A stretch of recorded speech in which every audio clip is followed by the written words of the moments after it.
Hello, my name's Faris and you join me here at Stafford Audi. Today I'm going to be taking you on a 360 walk around of this Audi Q4 E-Tron Black Edition. This vehicle features an 82 kilowatt hour battery producing the equivalent of 335 bhp.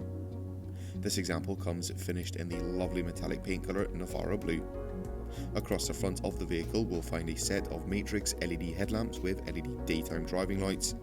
The vehicle also features a front camera beneath the front Audi badge.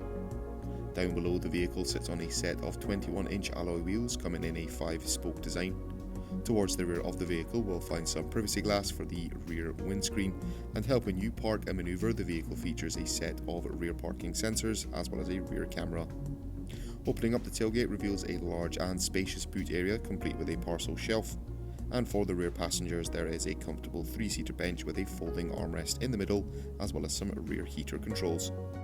All the seats in the vehicle come finished in the lovely leather upholstery with the option of the 2 front sports seats. In the centre of the dash we'll find a colour touchscreen multimedia system that includes in-built navigation as well as allowing you to connect your smartphone device to the vehicle as well as access all your favourite radio stations. Beneath the touchscreen we'll find some of the climate controls, a handsome gear selector as well as a comfortable armrest in the middle. The driver also has access to a 3-spoke multifunction leather trimmed steering wheel as well as an Audi virtual cockpit system. That will conclude this 360 walk around of this approved used Audi Q4 E-Tron Black Edition. Thank you very much for watching and goodbye.